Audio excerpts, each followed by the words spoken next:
What's going on, y'all? This is Wreak Havoc, as always, coming back to you with another edition of the Havoc Hour. Long layover, so I had to get some content going on here. But as always, you can find the show on most platforms to stream podcasts, Spotify, Anchor. If you want the video content as well, check it out on YouTube. Check out the Instagram page, where it's constantly updating you on sports news. We got a lot to get into here today, so I had to bring in two guys that I'm real tight with in the fight game and sports in general. So, coming back to the show for a second edition, my man Yves for Fight Hound. What's going on, bro? What's going on, man? What's up? And I finally got my guy on the show, my man Curtis from the Bigg Curtis Show. What's going down, bro? Yo, we've been trying to do this for a while. I'm happy that we finally get to do this, man. You guys are going to break down some good UFC and PFL for you guys, and let's go, baby. I'm ready. Yes, sir. Yes, sir. So I'm gonna just start right there because the last 2 weeks for the UFC have been wild. We had a crazy card for UFC 261. Curtis was there in the crowd, got to see it. Yeah. That was a wild night, man. Like, what was that? How was that experience for you, bro? So, I've been to a couple of UFC cards, but, we got to know that this is the first UFC card in over a year with fans. So, the last one I was at Adesanya versus Romero, and seeing like the crowd there, man, and you having 15,000 people. First of all, that Florida crowd was wild, bro. They were wild. They went crazy for Masvidal. I was at the weigh-ins, man. They were going crazy for him. I know they were disappointed at the end of the night, but it was just so fun to be back. Like, I'm happy that the UFC's got fans back. They're putting on these great cards. I think that was one of the best cards that I've ever seen just watching it. It was amazing, man. Yeah, man. Start to finish, it was just the crowd just kind of amplified the whole night. But, I mean, the fights were just wild right off the jump, man. And we started the night off with a bunch of crazy-ass injuries. Like, Anthony Smith wins his fight. And, my man got his foot all twisted up. And then Chris Weidman, in like some cruel irony, got his whole leg twisted up just like Anderson Silva did a couple years ago. Like, that was just that killed a whole first hour for me. I'm like, wow. Bro, that was honestly horrible because, like, I'm good friends with Chris Weidman. So when I seen him going out, dude, I was yelling. I was like, oh, let's go. Like, my boy's back. Camp was good. He's excited. And when I heard that kick, man, it sounded like a baseball bat. That's exactly what it sounded like when I heard it. And I look and I see him on the floor and I'm like, oh, shit, man. Like, this is Anderson Silva all over again. Yeah. And the irony that it happened to Chris, too, it's like, dude, I was in shock, man. I was like, this is horrible. Hell yeah, man. That was like wild. Oh, but luckily, you were in the crowd too, live. Like, what was the environment when it got there? Like, what was the environment like? Honestly, the man, second that happened, everybody was kind of like in shock. They were like, it was like I even happened so fast. So there wasn't a lot of time cheering that the fight was going on, and he threw that leg kick, and next thing you know, he was on the ground. And it's like almost like some people missed it because it happened so fast, And when it happened, man, everybody was just in shock. They all cheered for him. And first of all, I got to give it up to Uriah Hall because he had like the utmost respect for him when that happened. He was really respectful to Chris. He didn't gloat or anything, and you could see from his face that he was disappointed that Chris Weidman beat him before, and he didn't really get to beat Chris this way. It was an injury, so I know that he was very disappointed with that too. But the crowd was they were just shocked, man. Everyone was shocked when that happened. Yeah, man, I could imagine. Like, that's something you hate to see, especially for a guy like Chris. You know what I'm saying? But, luckily, turned up a little bit later on because those title fights were just, man. I mean, who's going to beat Valentina Shevchenko? That's what I need to know, man. Like, that's just like, outside of Amanda Nunes, I don't think she really has an equal at this point. You know, man, when I saw that fight, I said, I think if somebody in that division can beat her, it's going to be Jessica Andrade. I said, you know what? I don't know. How is Valentina going to go against Jessica's wrestling? You know, look what she did to Rose. She picked Rose up and slammed her on her head. You know, look what she did to Caitlin Chukagian, who's a warrior herself, you know? Like, her wrestling, her striking is good. And Valentina just shut that down. I was not expecting to see Valentina wrestle with her. When she started wrestling, I was like, oh shit, man. Like she doesn't care, man. Like, this girl, she's got it all. I just, like you said, man, I don't see anybody in that division like really beating her unless, like, you know, you do what, her versus Nunes 3? I don't know.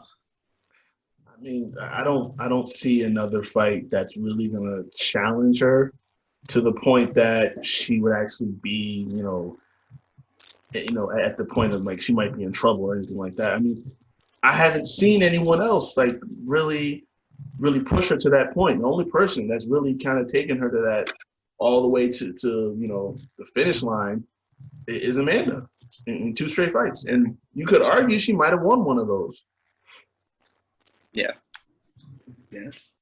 Oh, that is true. 10 pounds is 10 pounds, though, man. Like, I mean, weight class jump. Nunes, from what I understand, Nunes isn't exactly comfortably making 35. She can make 35, but she's probably more comfortable with 45. Advanced. She's a child now. A lot of things on her plate, making 35. On top of that, any shot that they, 25 and catch weight 37, any shot Dana would be interested in that, just so they can make an exciting fight, or I don't know, or they're just going to have to pull some. Is there anyone in any other fight promotion that they can lure to maybe beef up the 25 division? Anybody out there? Oh. It's hard, man. That's a hard one. That's hard, man. I don't know. I feel like, you know, I heard Dana talk at the press conference, and I heard him say that he doesn't really have the itch to do Nunes versus Valentina 3. Yeah. I think that, man, they just want her to be like the GOAT, you know? Just give her all the contenders in 125 pounds and just have her beat every single one of them, you know? Yeah, I mean, there's not much else you can do when, you know, they don't their rosters just got thinned out. Amanda cleaned out 2 divisions. I think the best thing they can hope for is that this comeback from Miesha Tate turns into something, which, I mean, I don't know. She's still young, so it's possible. But at the end of the day, it's like once she feels that power again, it's like, what are you going to do? Because Miesha Tate was never like a power puncher, power striker. But, you know, the first time she got in the cage with Amanda, and this was before she really got into that GOAT status. You know, she felt the power the first time, her nose exploded. So it's like, what's going to be different this time around? And I don't know what kind of death wish Juliana Pena has, but I mean, she went barking up this tree for this fight. Now she got it. I don't know that's what she wants, man. I don't know that. But then we had Thug Rose. I think Whaley moving up. Whaley should move up. You think so? Yeah, you see her frame? How does she make 115? She should move up. She should move up. She's like her frame is the same. She should move. Yeah, she's coming off a loss, but she's new to the sport. She should move up. Like, I think people are going to look at that as running away from Rose because of the way she lost, whatnot. But unless she's willing to take a rebound fight, take the number 1 contender, then get Rose again, she should just move up. I mean, I can see that. Be a champ. Well, not exactly champ in traditional standards, but 2-division champ. Yeah. Her frame, like, I don't even know how she makes 115. And as she gets better and evolves in the sport, she's going to put on muscle, and there's no way she's going to be able to cut that 10 pounds again. I just don't see it. I see her bumping up. I don't know, man. I don't know. I think she really wants this rematch, man. I think she tries to fight Rose again. Yeah, she wants Yeah, I think, if she doesn't win the rematch, then, it's a possibility to her move up because she's not going to get a third crack. But for now, I think her main motivation right now is to come back to 115 and fight Rose again. Oh, yeah, immediate rematch though. She's in that. She won. Look, personally, to me, I don't think she should get the rematch. And I mean, I say this. I know she was champ and she defended the belt against Joanna, but she got knocked out pretty hard in that first round. It's hard coming back from that. I think a contender fight, and I mean, honestly, if they give her a contender fight, I don't know when Tatiana Suarez is coming back, but that's a good fight that I'd like to see. If you want to give her a contender fight, because the winner of those two should be able to fight Rose. If Wheelie beats Tatiana, let her fight Rose. If Tatiana beats Wheelie, then she should fight Rose because Tatiana she's deserving of it as well. That's true. Yeah. I really didn't expect that quick knockout like that from Thug Rose. I mean, she's definitely got her confidence back, so that's a positive. You know what I'm saying? You look at where she came in that first title run and the way things went down with Andrade, and it's like ever since I don't know, like something just clicked after that. Now she's just going on a tear. Like I don't know who's like at this version of Thug Rose. I don't know who's really stepping up to that in that division. Yeah, I know that I saw an interview and she was like, Joanna's going to be mad because Joanna said, she wants to win her. But obviously, you guys don't think that Joanna deserves it either, right? No. You don't think it makes sense versus Rose 3, right? No. And that sucks because I hate to not put Joanna in the conversation because, I mean, that war she had with Waylay before like the pandemic hit and everything like that, that was one of the best fights I've ever seen. She was arguably the most dominant champion that division's ever seen. And, she's always up there at the top, but it's like you lost twice you lost to Rose twice. You lost to Valentina. And then Waylay, it's like, I don't know. It's tough to put her right back in there. Yeah, no, it's true. And then that main event. Woo! Yeah. I'm glad I didn't put no money down on this one because I'll be honest, I might have taken a loss. I mean, like I was leaning towards Usman anyway, but I was more thinking like, you know what, he's gonna do him like he did Tyron. He's gonna probably like wear him down with the wrestling, get him like up against the cage, and kind of just keep forcing him down, with the takedowns and everything like that. I'm thinking that type of domination, but boy, he knocked that boy silly. Yeah. Oh God. So I gotta be. I'm like the biggest Usman doubter. I doubted him against Masvidal. I doubted him against Covington, and I doubted him against Burns. I said they all were gonna beat him, and it's almost like you can't doubt this guy anymore. My brother's a big fan. He always tells me the UFC's got 3 African champions. That's what he always says to me, and I'm always like, you know what? I think Usman. I think he's gonna lose, man. But I've seen that you cannot doubt this man, and ever since him. Not even just him leaving Stanford MMA and going to train with Trevor Whitman. He's looked great, the knockout against Masvidal. I think Masvidal came in a little too confident. I got to be honest. But you can't doubt this man anymore. Yeah. He wasn't respecting his power. I'm like, you can't do that, man. I do have a gripe on that, though. I truly believe that Masvidal is correct in saying he's probably not the hardest hitter that he ever faced. I believe that. It's just a perfect feint. He never saw it coming and it was right on the chin. Nobody's getting up with that if you never see it coming and it's clean. It doesn't have to be that hard. That said, his striking is clearly improved. He was putting down Burns with jabs. This version of Usman, if it's a stand-up fight with Colby, I don't know if Colby can withstand it for 5 rounds like he did in the last fight. And then on top of it, it's a wash and sling. So wrestlers, I see Usman. Who's gonna beat Usman? I don't see Colby beating him. No, man. And that was what I said. Honestly, after watching that first fight, these guys are two wrestlers, two pure wrestlers. They didn't go for a single takedown, no clinching, nothing like that. They just straight up stood and banged for 5 rounds straight. And from that point forward, from that knockout, then he goes on to fights Masvidal, drops Burns, then he drops Masvidal. If Colby wants it again, I don't think it's gonna go well. I really don't. Like he can say like, yeah, he took him the distance for the most part, and you know he might feel a little bit better going into this fight, even though he got his jaw broke. But I don't know, man. I wouldn't be pushing for that fight again. Not with this Usman, like you said. Like this is a way more refined version, and it's scary. It's an improved Usman for sure.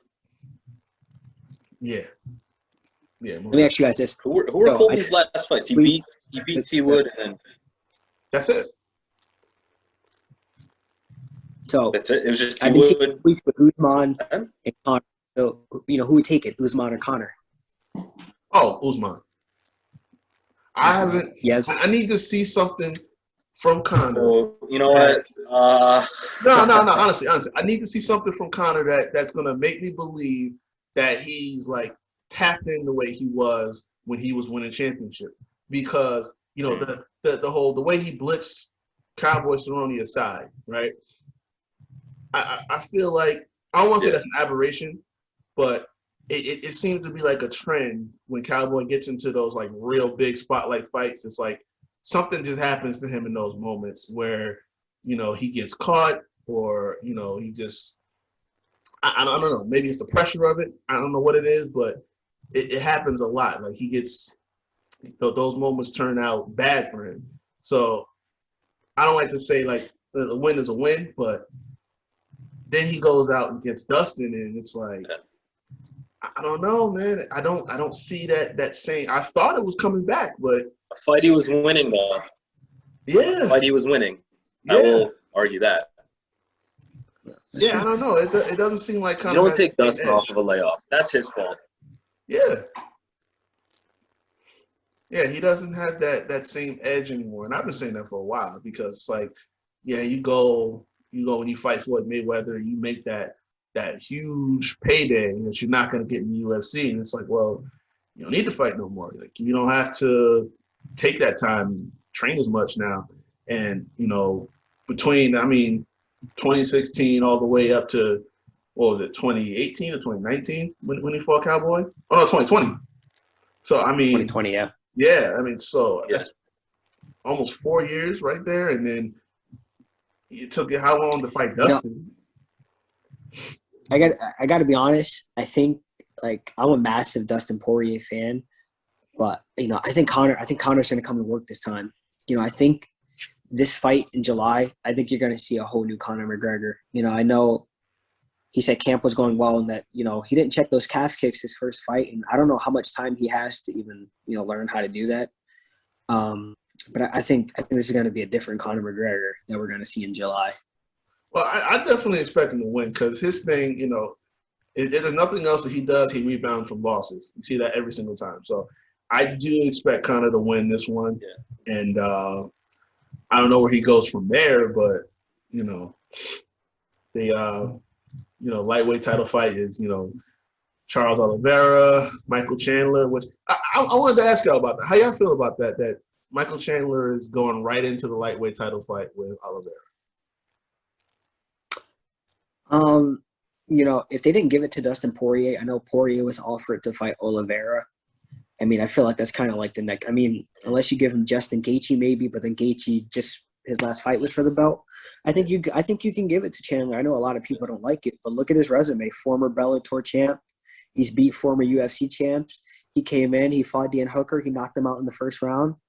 Who else do you really give it to in that division? Tony can't get it. Like I said, Gaethje just fought for the belt. Conor and Dustin are fighting. I think give it to Michael Chandler, man. Maybe he can shock the world. And I'm not saying he's going to shock the world, but, become a UFC champ, and Bellator champ, not a lot of people have done it. I know Eddie Alvarez has done it. But You never know. That's true. Yeah, definitely. I mean, I was initially I was thinking like, man, that's quick, but like you said, the resume matters. With a lot of these names, like if Tony hadn't lost that last fight, then I would have said maybe.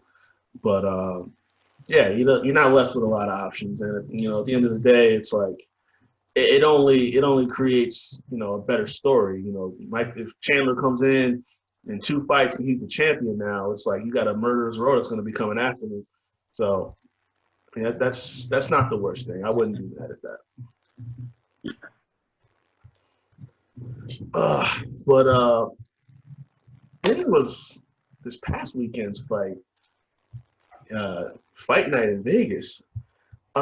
So I need some people to clue me in about this guy, Jiri. I can't say his last name. Prochaska.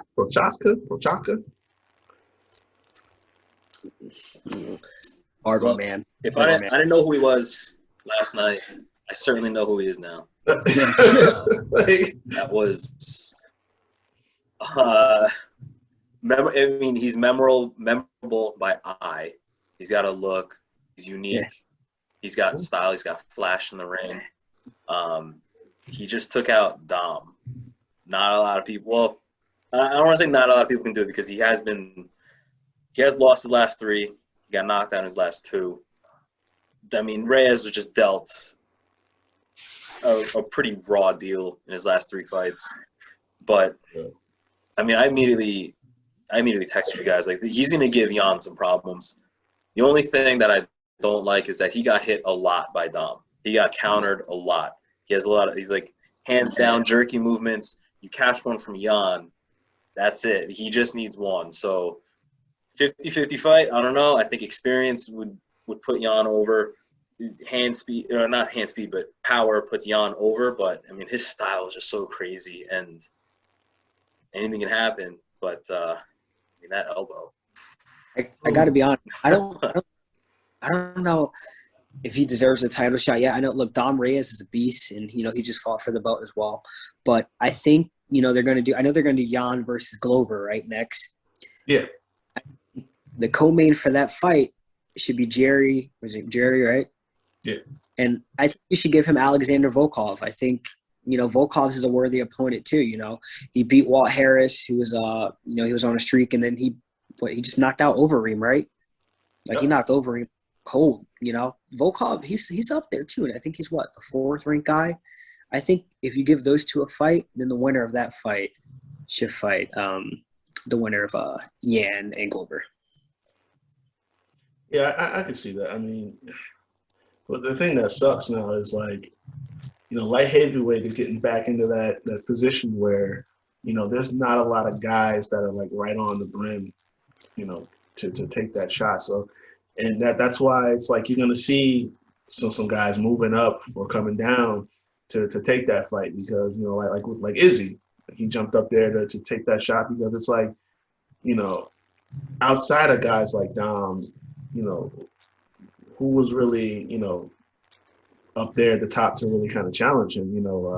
Curtis Blades was close, but I don't even know what was his last fight. Blades? Yeah. I mean rankings. Derek Lewis. Ooh. Yeah. Ooh. Knockout. Oh yeah, well, that's rough. But yeah, it's like they're back in that kind of situation now. So I mean, I'm totally with you. I mean, if they set that fight up, if this guy Jerry's the real deal, I could see Jan was already talking about taking the fight with him, so he's obviously talking about taking the fight with him. So I wouldn't be mad.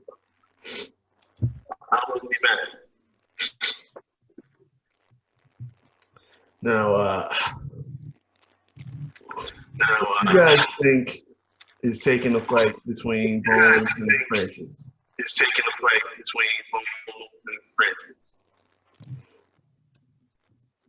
You say John Jones? You broke off there for a sec.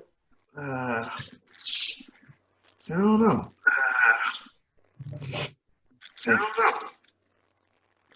You said Jones and Francis? Yeah, between two of them.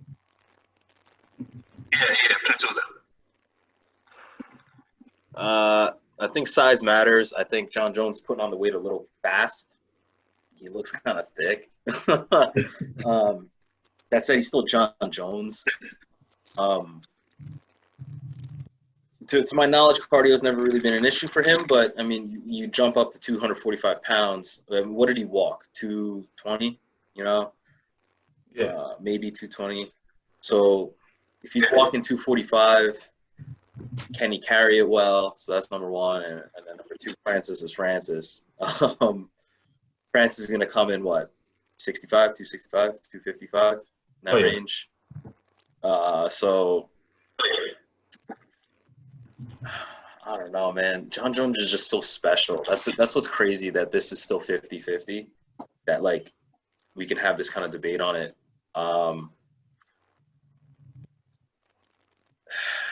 My rule is, if it's coin flip and I can't decide, I go with the champ, because John Jones now has to take it from him. So John Jones has the skills to piece him up for 4.5. He could piece him up for 4.99 rounds, and that 0.01 part of the round where Francis just lands something, it's over. So skill-wise, John Jones, size is what I think is my main concern with him. I lean Francis. I gotta say, John Jones, he's the GOAT.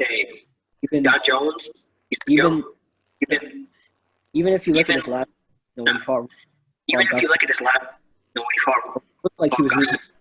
He still won. So that he is the GOAT. He's the GOAT. The heavyweight GOAT. His fight at heavyweight. Fighting Francis heavyweight. And you know, all it takes, that's it. One touch. One touch. I doubt Francis either. You know, he's just looking back.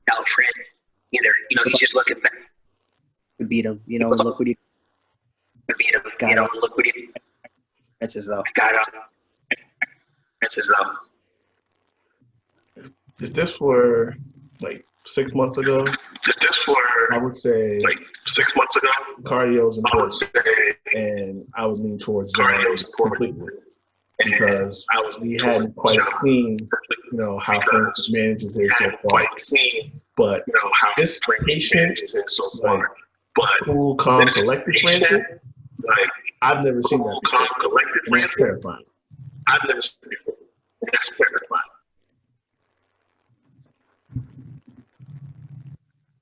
Plus, I mean, we already know what his power does.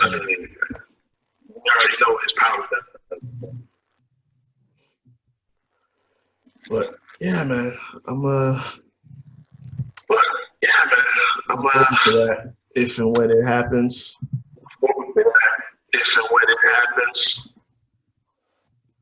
So, you guys been catching up on PFL? I have, man. You know, I watched a couple of fights last week. I was a little bit busy. You know, I definitely wanted to see Rory fight, and I wanted to see, Brother Ray do his thing. And you got to give it to him, man. Like, I look at Ray Cooper when he fought Magomed, and every time we see a Ray Cooper fight, you think it's going to end in a knockout, right? He's coming heavy hands, ready to fight. You think somebody's getting knocked out. No strikes landed this fight. Not one strike landed this fight. His wrestling is improving. His jiu-jitsu is improving. Like, Ray Cooper's ready to win another $1 million. That's how I feel. But you're also looking at somebody who's trying to fight Rory McDonald. Remember Rory McDonald. Look what happened. Remember when he fought Robbie Lawler? Mm-hmm. Probably one of the greatest fights that I've ever seen. Easily. And then he left the UFC. He came into Bellator and became the Bellator welterweight champion. And now he's going to the PFL, and he's trying to do that same thing. He's trying to come after legacy right now. Those two in the welterweight division, I can't wait to see. I think that's going to be a big fight. I'm very happy for the PFL because there's good heavyweights, there's good welterweights, there's good lightweights, there's featherweight. Natan lost, which I wasn't expecting to see that. Lance Palmer lost. All these are both former champions from the 2019 season that I wasn't expecting to see lose neither. I think the PFL, they got Marshawn Lynch as an owner now. Wiz Khalifa as an owner now. They're changing the game right now. That's it. They are changing the game, That's a fact, man. Like, this is, when they opened up the checkbook, they really opened it up, man. This has been a wild start so far, man. Like you said, like the two returning champs lost the first night, and then Anthony Pettis had his debut ruined too. I mean, it was a crazy night, man. But see, the thing I'm hearing a lot, and a lot of media guys have been asking this question a lot in the press conferences and stuff. That quarantine that they got to be in for like 17 days. I don't know if that's like having an effect on these guys in some of their fights or what, but like after night one, I was talking to Lance pretty much all night. He was like, he didn't feel like he was in a fight. Like, he was like out of it. Like, he got in there and was just like, wasn't even really feeling up to it. He wasn't trying to fight. It was just like, you've been stuck in there for 17 days, and now you just got to gear up and get in the mood to just go and punch somebody in the face. It's like, I don't know. That's the one thing, like, they either have the gripes about or they just don't talk about it at all. Like, Kayla got asked that question today, and she was just like, yeah, I'm not going to touch on that because, it's not a positive thing for me to say. So it's like, I don't know. Like, so far, everything, other than that, everything's been great. But it's like, I don't know, that this quarantine might be really messing some people up. Especially someone like Kayla. I mean, she trains down there in Florida. Yeah. Like, it's pretty open down there. So, the shock of just, okay, flying to AC, flying to Jersey, 17 days. Oh, by the way, cut weight. Oh, by the way, stay loose. You got to fight. That's got to be tough. Someone like Lance, he had a year of inactivity, too, on top of it, where he was trying to get a fight going. Even from my understanding, he was trying to even fight outside of the promotion just to get activity. They allowed Kayla to do it, what was it, twice? But she missed weight. One of them missed weight or something like that. So she at least had the opportunity to have some camps and have a reason to train. But someone like Lance, and then you feed him someone who had his number in the wrestling mat in college as his first fight back in 16, 18 months after a 17-day quarantine. Like, yeah, that's when you put it that way, it's like, yeah, that makes a lot of sense that he wasn't himself in there. Because, like, I was watching that fight and I'm like, wow, like, Lance is like, this is not the dominant two-time champ that I'm used to watching. Right. And that's like what he was talking about too. It's like, yeah, man, it wasn't feeling like he was in a fight. And like, I can see that. It's like, because we were asking him before about, layover, and he's like, he trains regularly, so it wasn't really, he wasn't thinking about like, oh, I might not be up to it, but it's gonna affect you when you haven't, been in an actual fight situation for over a year. And then now you got, your 17 days where you're not doing anything other than training for a little bit and staying in a room. So, that's going to play an effect on anybody. But, Bubba Jenkins is feeling himself right now. He's got some moxie too, man. He's great with the camera. He's great with the media. I like him. That's the other thing I love too. It's like, the first couple seasons, you weren't seeing real personality. These guys just showing up to fight. And now it's like you're getting more of it. With Bubba, like a little bit with Chris Wade, like these guys are really kind of bringing a more sizzle to it, so that's good. I like going back to like the quarantine. Like, I don't want to get like too involved. I don't want to like get too involved with it, but you got to look at Kayla just became a new mom, right?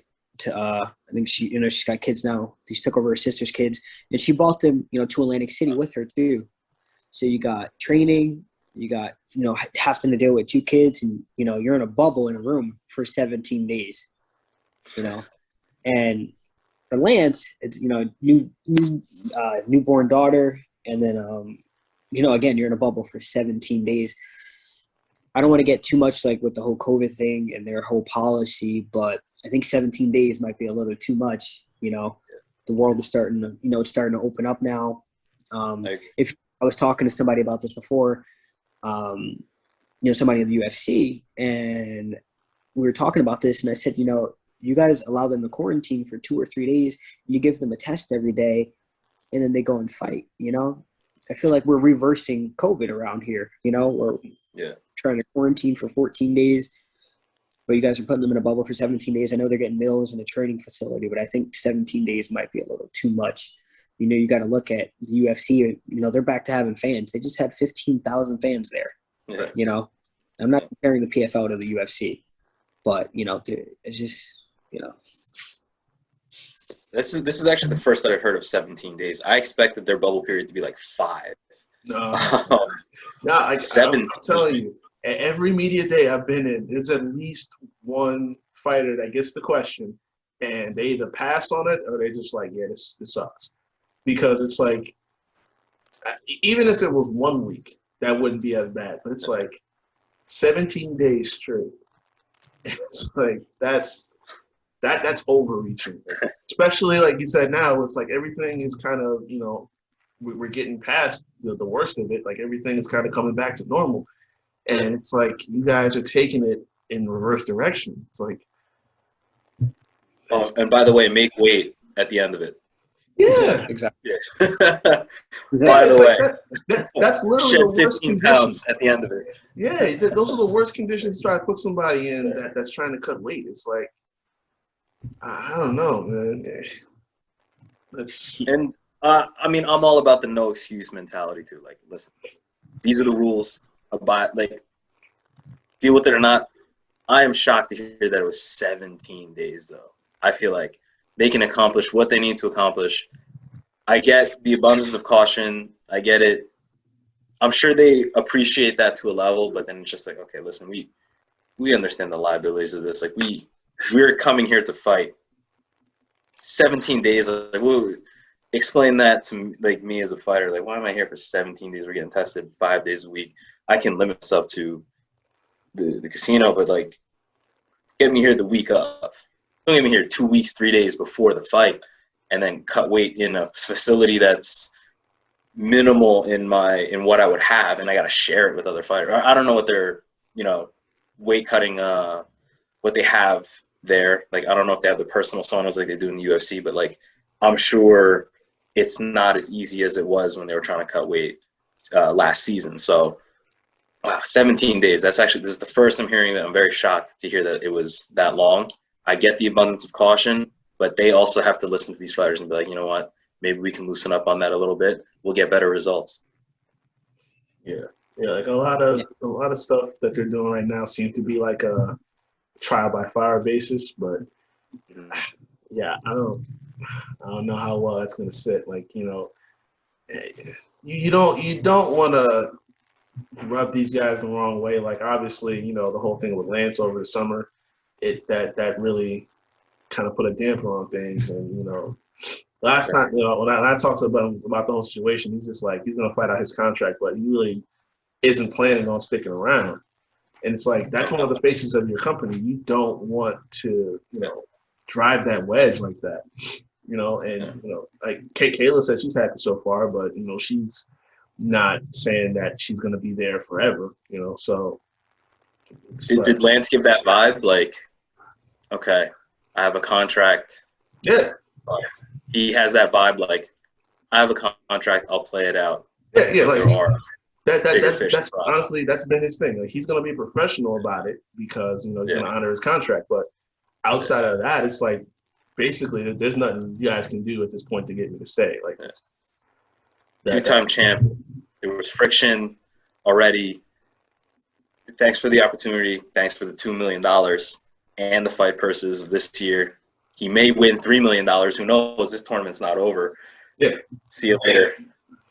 So I'm sure Bellator, I'm sure One, I'm sure UFC will all be knocking on someone of Lance's caliber should he choose to leave. Oh yeah, definitely.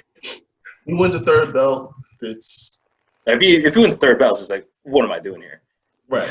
Like, and you know, someone like Lance, he has that ability, man. Yeah, maybe you're right. Maybe it's just 17 days of just locking down. You know, if he lands 5 points in the next fight, you know, he's right there. Right. He gets a second. Like, I know he's not a TKO guy, stand up, but then like ground and pound. If he gets a second round KO or first round, if he can land a choke, you know, 6 points, he's right in the thick of things. Yeah, and like this is a stacked division they got right now. So I mean, if he runs the table from here, I mean, you know, maybe he gets the win back on Bubba. Mosley is still there. Chris Wade moved down. You know, like and Brandon Loughnane, man. Yeah, that dude. Shock of the night for me. Shock of the night for me. Like that dude just unleashed in his fight. Yeah, and that's I think is gonna be like the main deciding factor, because like dude has just been caged up since 2019 when he had the showcase fights. It's like he's just been waiting for this, and now he's just running wild. So I mean, reminds me of the skinny Darren Till. Yeah, he's another one too. He's got that like character about him. Yeah, that's solid, man. So good fight for him though. Good for him. Yeah. Good showing. He's number one in the standings right now. That's what I love about PFL too. It's like, like a loss doesn't take you out. This is true. It's not what have you done for me lately. It's just math. How many points do you have? That's it. That's why you advanced. How many points do you have? That's what I love about PFL. Yeah, and like it's almost like with any other, like with college football or basketball, it's like you gotta keep it going straight through to the end and play in. And then this year, it's like they cut the field in half, so it's like only the top 4 seeds are going. They're not gonna have the 2 fights in one night. So I mean, that really narrows it down a lot too. Yeah, I feel like I'm coming into all information. I didn't realize that they cut the 2 fight for the. I didn't know that fight either. Yeah, I kind of dug that, to be honest. I was kind of digging that, to be honest. I think the last couple of years it was the top 8 seeds, and that's how you get your 2 fights. But now it's going to be whoever is in the top 4 is going to the playoffs, and it's just going to be 1 fight for each fighter in there. So, it's different this year. Okay.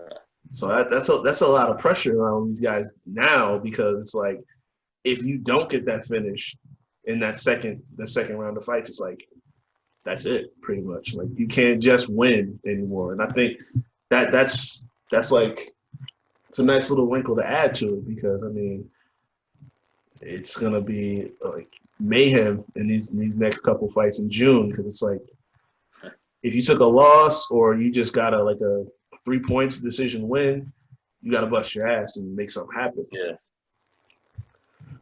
And I'm like, not to get too off topic here, but like, shout out David Michaud. I hope he hears this, man. It was kind of heartbreaking. I saw that Instagram post, like, just suddenly in the checkup, it's just like, I may have to give up MMA forever. That's heartbreaking. I know, like, that just kind of popped into my head talking about the PFL. Yeah. I became a fan. He made it all the way. He got clipped by Sadabu, I'm pretty sure, and then he just grinded his way back to the playoffs, and then he made it to the chip. He got into a war with Coop, but he gained the fan in me, and like to hear that's what ended his career is kind of heartbreaking. Solid, good dude. We spoke to him all when we were interviewing him in AC. Real good dude. He had a chance to, go up against Rory. That's got to be a dream fight for somebody like him, like for anybody really. And, to see that is really heartbreaking. So, if he hears this, hopefully, he knows that he's got 3 fans in all of us, I'm sure. And hopefully things work out for him moving forward. Yeah, absolutely, man. I was bummed about that, because I was really looking forward to that fight between him and Rory. He's a fucking dog. That's why, my God. he fights. He scraps. You think about like what we saw from the welterweights. It's like Rory went in there and just made quick work of Millender, and then like you said before with Ray, he's out there. He pulls out the submission in this fight. So I'm like, yo, another added. If you add Bulldog to that mix, dude. I know. Oh man, so yeah. Do we see any other result other than Rory Coop for the final? I'd be disappointed in anything else, man. Like I really would. I would love to see Sotobu Rory, if Sotobu can make it through. Yeah. But I mean, Coop is still Coop. But I mean, Rory, he looks like he's a caged animal too. He was going to be the face of the 2020 PFL, and they're like, hey, by the way, you got to wait a year now. And he just went in there, made quick work.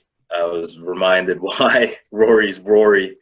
I mean, he never held the strap in the UFC, right? But he got it in Bellator. Yeah. And then, I mean, he went up against Gegard, I imagine, be champ there. Was that Rory? I may be speaking. Yeah, no, that was Rory. Yeah, so he didn't make it there, but like this dude's a dog, and like if he becomes champ in 2 separate promotions, man, like he's showing us that like he's one of the best fighters that we've watched in this era. Yeah, most definitely. Like he's like always sharp, always composed. Like always in shape. He always seems like he's in shape too. Yeah, it's like you can't phase this guy. So yeah, I'm expecting to see him and Coop in the chip because like they've got a solid division, but like, that's the fight, man. Coop got the sub in the first round. It's 6 points, Rory. How many? And Coop got it in the first round too. Yeah, they both did. Okay, so they're tied. And then we got who else is coming up in welterweight there? Jao Zeffirino is at third. And who's this here? Nikolai Alexakin.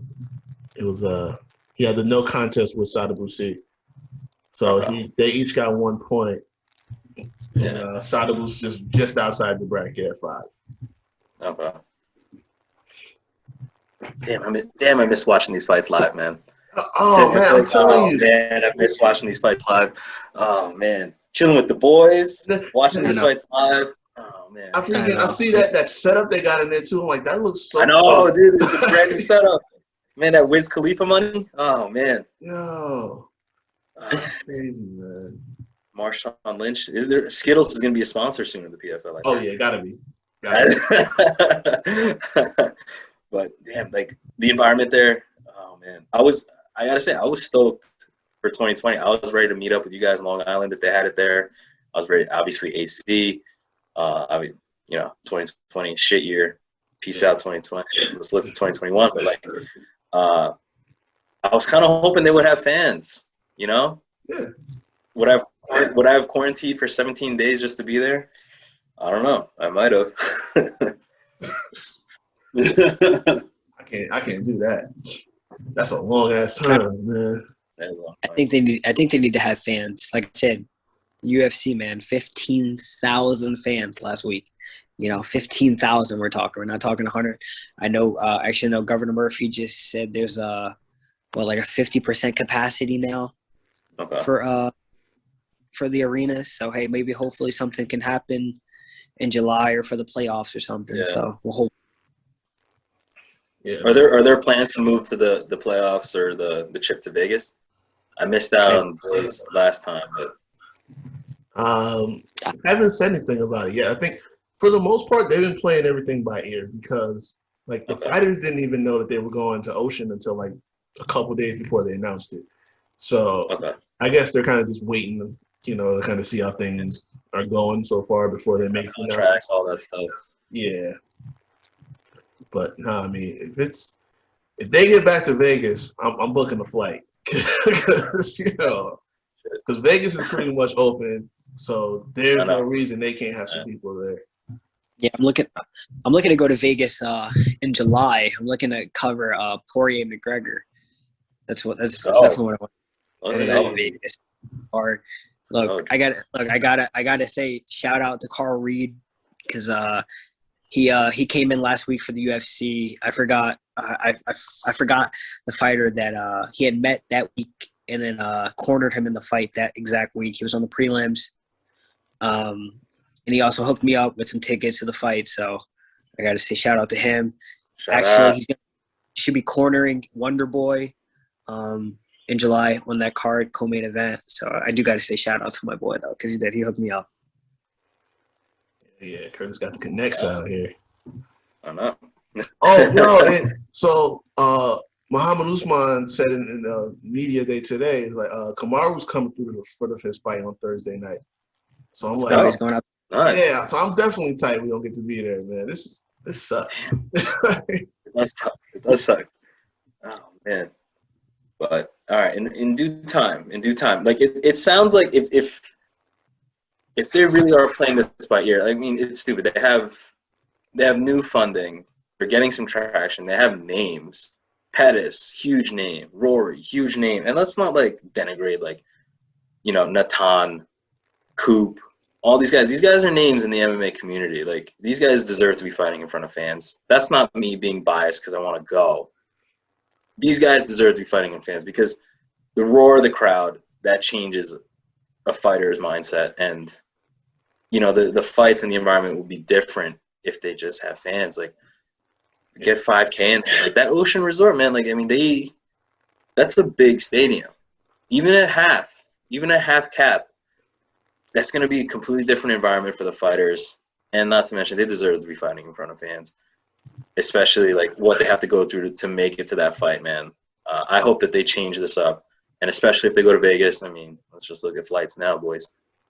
Man, look, piggyback off of that. I think it's important too to kind of gauge where you're at. It's like, you've been growing popularity year after year.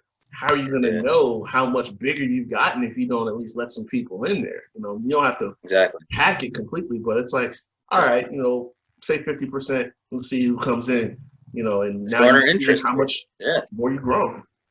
Yeah. ESPN contracts too, man. Like, I mean, you want to grow with these companies too. Like ESPN put a lot of faith in a company like PFL to entertain fans. So if you can show them, like, listen, we're selling out these stadiums. ESPN has more faith in you. They start to cover more fights. Maybe they can expand on the playoffs a little bit. It's a playoff roster. Can you imagine like a bigger field of like 64 or something like that?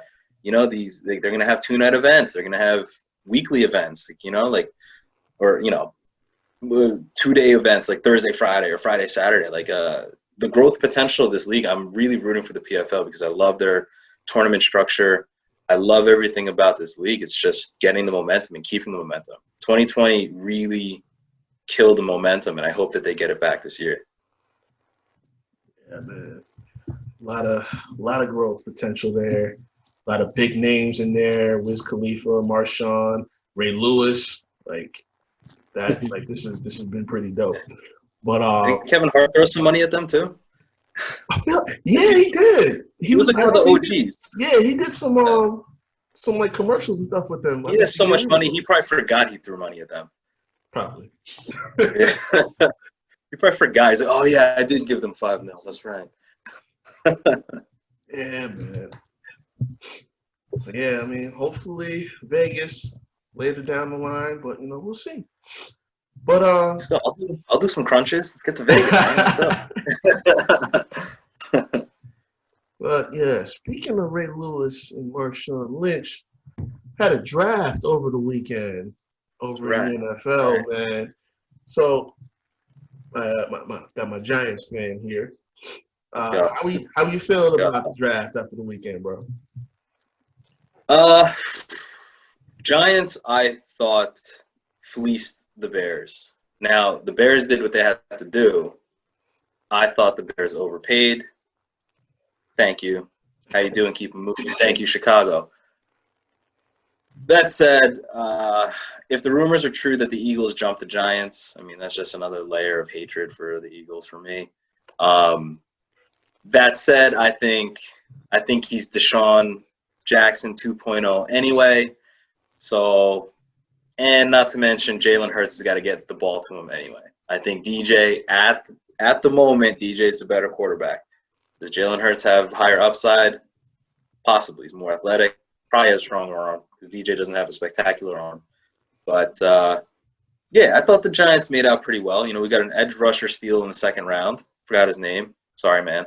But, the Giants did fine. I don't think that they made spectacular moves. I think they improved. But, they addressed – we were very weak defensively. And now it's now or never for Daniel Jones. We gave you everything. Kyle Rudolph, Evan Engram. We I think, overspent for Galladay. We gave him all the weapons. Saquon's back. Even if Saquon is 80% of what he was, 31 other teams will take that. It's now or never for him. And if he shows out, if he just makes an improvement, I don't think he doesn't. He needs to kill it in the playoffs, but I think he needs to show them, like, listen, I'm your guy, and he has this year to do it. And Gettleman knows it. He did everything in his power to give him what he needed, and for his own job security.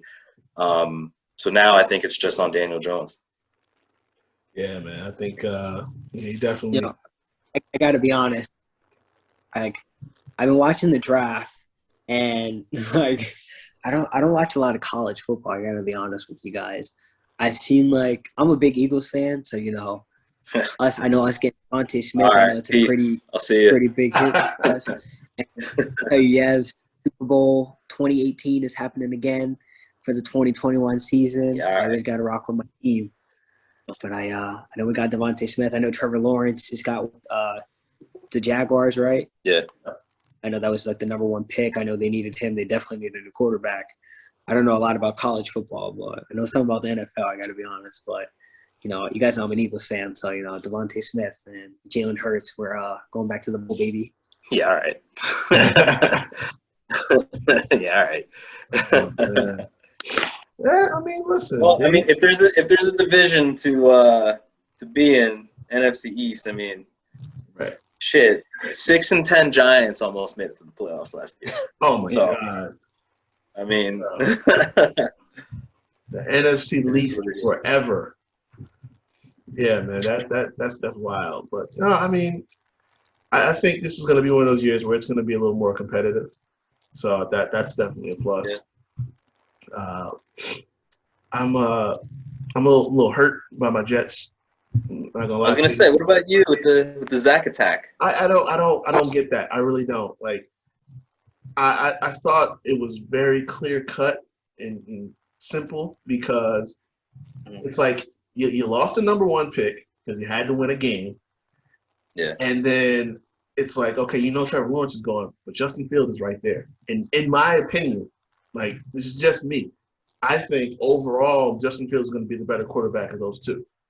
So it's okay, let Jacksonville take him, but then you go get Justin Fields. And then out of nowhere, all of a sudden, all this hype came up with Zach Wilson. It's for what?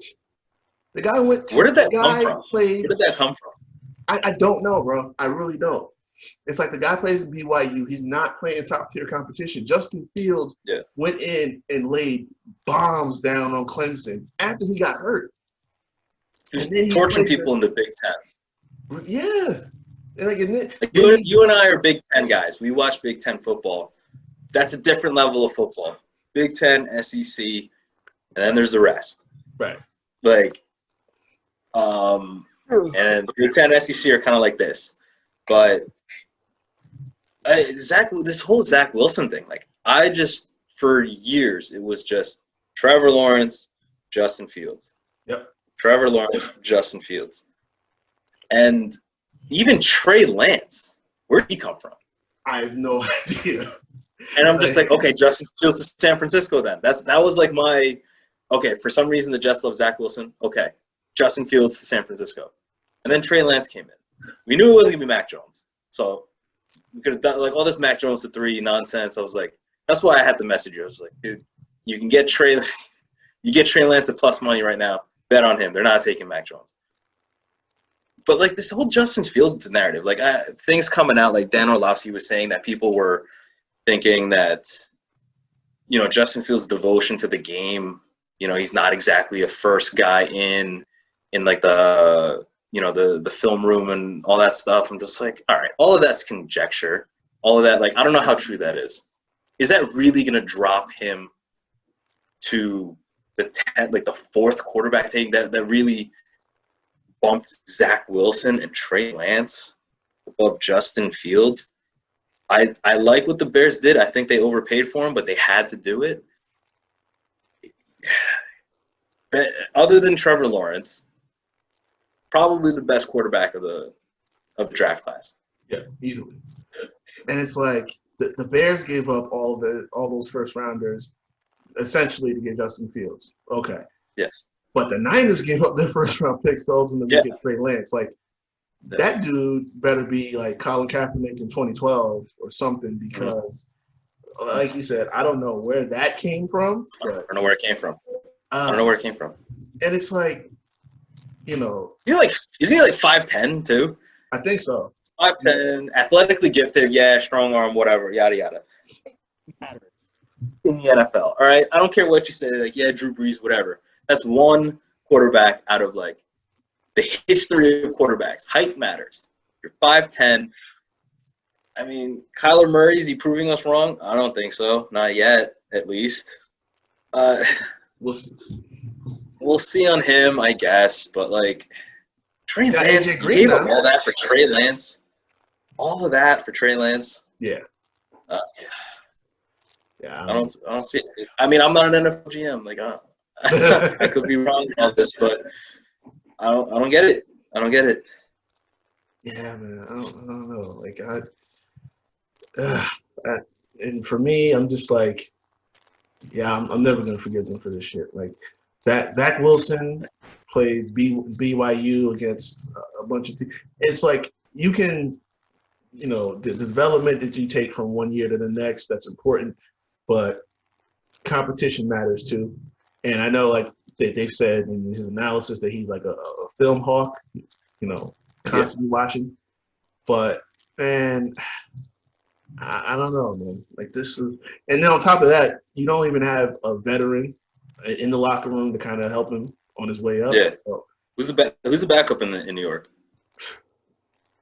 I don't even know right now, man. Because Denzel Mims, Corey Davis. Yeah. And now two solid receivers. Now they drafted Elijah Moore too, which I like, but it's like, they don't have a solid number one. How's your line? Yeah. Your O-line is like kind of shitty, from what I understand, right? Yeah, and that's why they drafted back into the first. They got That's right. They got the dude from USC. That's right. Might have to do that Click MMA Fantasy League this year. Oh, we might have to. Oh, don't take a jet and play that much. Don't take anyone on the Jets. Yeah, man. Nah. Oh, but the big thing, right? The Packers are fucking terrible. I gotta say that real quick. Yeah. Mishandled. The day that Aaron Rodgers drops this news that he doesn't plan on coming back, it's like, you just said, okay, well, forget you then. We're gonna draft a defensive player in the first round. Yeah. Yet again, they haven't drafted a number one. They haven't drafted a receiver in the first round since like 2002. And it's like, dude's been carrying your team for a decade. He won your Super Bowl. He was the MVP last year, and you're not building anything around him. That's terrible. I think what's on top of it is the Seahawks made a concerted effort now to talk to Russell Wilson and come to an understanding. Tampa Bay, they gave Tom everything he wanted plus more, and they got AB against their, what they initially said they were going to do. Patrick Mahomes, they spent a lot on just protecting Patrick Mahomes, beefing up that offense, having everybody restructure. Even teams like Tennessee, they know their strengths. They're going to be like, okay, we're going to run this ball down your throat.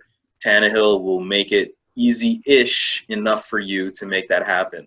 Baltimore, they changed their offensive scheme for their quarterback. And then Aaron Rodgers, they see you drafted Jordan Love last year. Like, you took a defensive player this year. Justin Jefferson was right there, right? Like was Jerry Jeudy there? I don't know. I know it was like a heavy wide receiver class last year, and they went Jordan Love, and then he goes out and gets you the MVP. Ran into Tom Brady, 1 game away again from the Super Bowl. I don't blame him. Packers fucked this up. This is the dynasty that should have been. They should have won multiple Super Bowls with Aaron Rodgers, and now you don't get him at all. Reports are he's ready to walk away from the game if he's not traded. The Packers have messed this up royally. Yeah, I got to say, I don't know what's going on. I forgot his name. He's the Texans quarterback, Deshaun Watson. Yeah. I'm going to play this year because of everything that's going on with him. I don't really want to get into it either. But hey, Aaron Rodgers to the Texans may work out. I can see him going to the Raiders too. There's other opportunities. But I mean, he's always been a Packer. I like him I like him on the Packers, but it seems like they're kind of fumbling the bag with him right now. So kind of got to see what's going on. But, with that note for me personally, I do got to go. I do got to finish this final today too. But, I had an amazing talk with you guys. I mean, Tariq, bro, I appreciate you having me on. Yves, you're the fucking man too, bro. Sure. I appreciate talking to you guys. And, we definitely got to do this again. I got to have you guys on the Bigg Curtis Show, man. Hey, yes, sir. plug your social and your show before you go, bro. Yeah, bro. Let me say, look, my Instagram is CurtisWill_. That's really it. You can find me on there. Podcast is the Bigg Curtis Show. It's on iTunes, Amazon, everything that you can look on. It's probably on there. So check it out. I got to say, shout out to my sponsors very quick. Fusion CBD Products, Thrive Spine and Sports Rehab, and Savage Cerakote, baby. So I appreciate you guys, though. No doubt, bro. Thanks for coming through. Here for you, brother. Thank you, brother. I appreciate you guys. Good luck on the final, dog. Thank you, bro. Yeah, man. Yeah, so I was gonna say real quick too. I think this whole Deshaun Watson thing, like that to me just where did this shit come from? Where did this shit come from? Bro, I said this. I have yet to hear an answer from anyone about this, right? Just last what was it, the 2019 season, when Antonio Brown got dropped out of released from Oakland, he goes to New England. All of a sudden, all these sexual harassment complaints come up, right? Yeah. A year later, everything's gone. And then they said, like, I think I'll say a week ago, it was all those situations were settled out. Yeah. So that just disappeared. And now here we are again with a situation because Deshaun Watson said he wants to leave. Yeah. And nothing you can do can get him to stay, right? Yeah. They hired a black coach, which too little, too late, because they had a whole committee for him to help find a qualified candidate for a GM and coach that he just scrapped. Yeah. So it's like you try to patch things up after the fact, but it's not gonna happen. He's out the door. All of a sudden now, one complaint, 2, 3, 4, 5. I think it went up to like 22. None of them are criminal cases. It's all civil suits. And it started out with they're asking for a huge settlement. I mean, it was like 6 figures at least. Yeah. Then after that, it's like, oh, now charges being filed. Yeah. I'm sorry. I said this like when I was posting about it. Yeah, man. When I was posting about it, I'm like, this situation, like if a guy did something, fine. But if this has anything to do with the owner, anything to do with anybody in the organization, the NFL should step in and deal with that. Because I'm sorry, like that's predatory, man. It's fucking predatory. Man. That's insane. Like the guy doesn't want to play for your team. It's like, so you're just gonna smear his name now because he decides he's out. Yeah.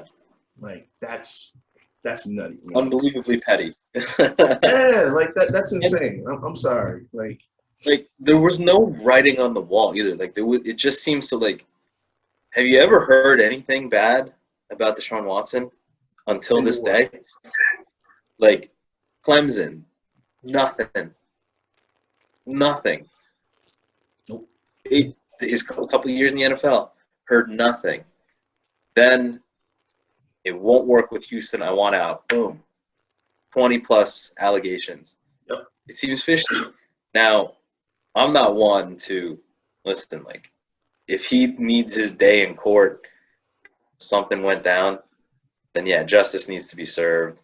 That's not even a question. But the idea to question something, it's like, dude, the timing of this seems way too convenient for the Houston Texans, who was just told that he won't be playing for your organization anymore. It just seems too on the nose.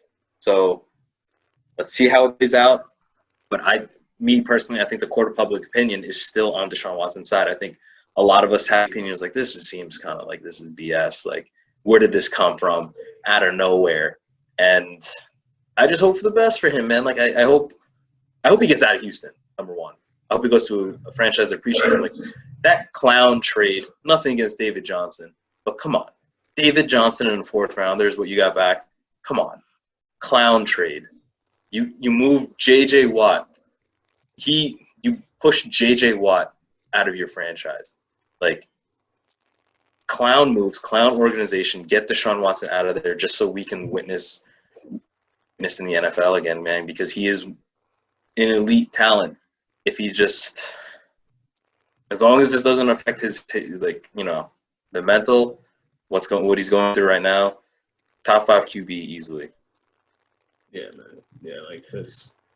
You got anything less than a first rounder for DeAndre, and then JJ and that's the thing too. JJ said he wants out. You let him go right on the spot, but Deshaun said he wants out, and it's like, oh no, you're gonna stay here, and then all these charges fly around like that. I'm sorry, they got pre-draft. You're the GM of the Jets. 2nd overall pick and next year's number 1 for Deshaun Watson. Do you do that, even with all these allegations? Hell yeah. Yeah, I think most people say that too. Yeah, like if you like number 2 overall 1st rounder and then like a future 2nd rounder for Deshaun Watson right now in that contract. You guys have the money. I think you take that. Yeah. I'm surprised that they didn't get that offer. Like, how could they? Would Houston again? If this is the situation, like Houston was being petty, I'm sure that offer was floated. There was no way that 2 first rounders, 3 first rounders wasn't floated to Houston, and they could just start over. Get it? He's an elite talent, but he doesn't want to be there. So take the value. There was a couple teams that were floating those multiple first round picks, but they were just so adamant that they weren't going to trade them that it's like it didn't even matter. So their pride got in the way. Yeah. Somebody's going to go crazy to pay and overpay at that point. I mean, why not? Just take the deal. Like, what are you really going to lose? I would go so far to even say number 1 overall pick straight up for Deshaun Watson. I would have done that if I were Jacksonville. Yeah. Dude, does that sound crazy? Yeah, because he's getting paid a lot of money, and Trevor Lawrence you get on the cheap. But you know what you got in Deshaun Watson. You don't know what you have in Trevor Lawrence. I would have given up even the number, like Urban Meyer, like he's going to say no to Deshaun Watson coming to Jacksonville. No way. So, I don't know. This whole Deshaun thing is kind of crazy.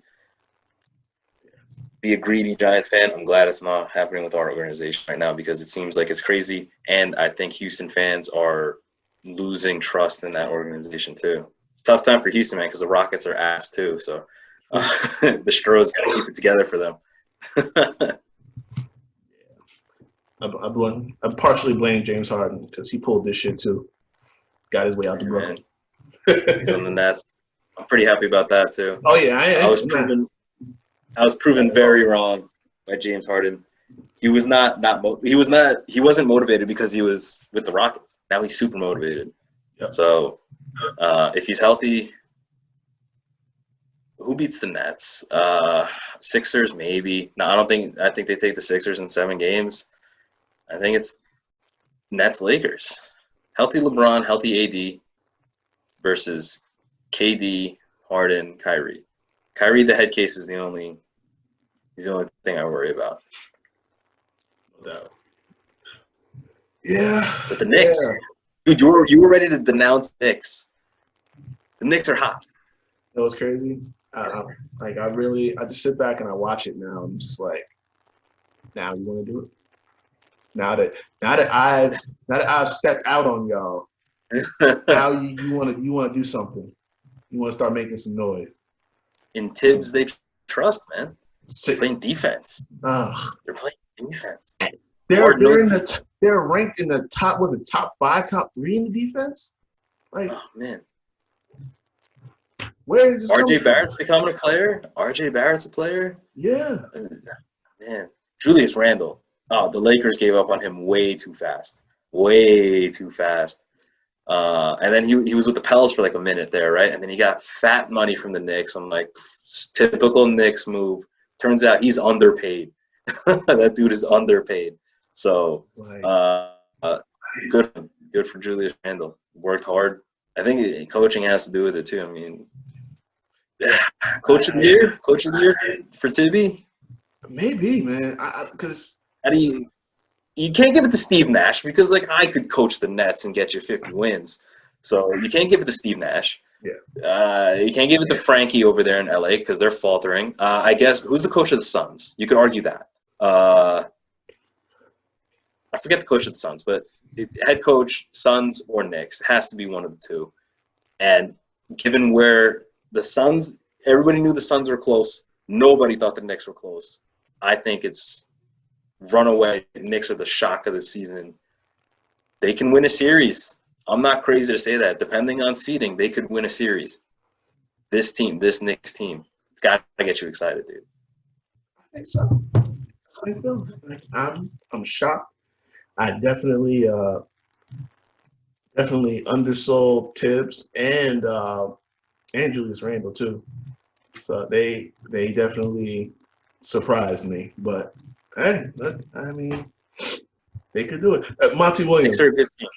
coaching Suns. Oh, my coach of the Suns. All right, that's what's BS because me personally, I rate that stuff on improvement and just results, over just results and stuff like that, like result driven. Because the Suns are going to be, they could win the West even, but they're certainly going to win their division. That'll get them over the hump. But it's like, was it really coaching or was it CP3 coming to a pretty talented team already? Whereas with the Knicks, it's clearly coaching. It's clearly coaching because that environment shifted. It wasn't D Rose coming to town and all of a sudden the Knicks are the Knicks. No, it's the coaching.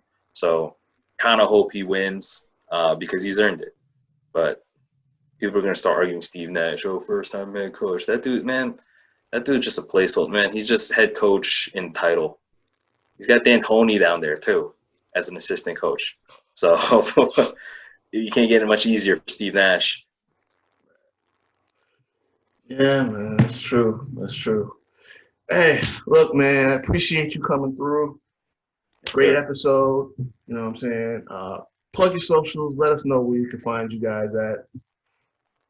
Yes, sir. So I'm a contributor with Fight Hound, FightHound.tv. I have been slacking on the boxing end. I do apologize. I've been busy with other stuff, a couple side hustles. Find my personal IG, Yves Cooks, YVES Cooks. You'll see all my side hustles and all that shit, including FightHound.tv.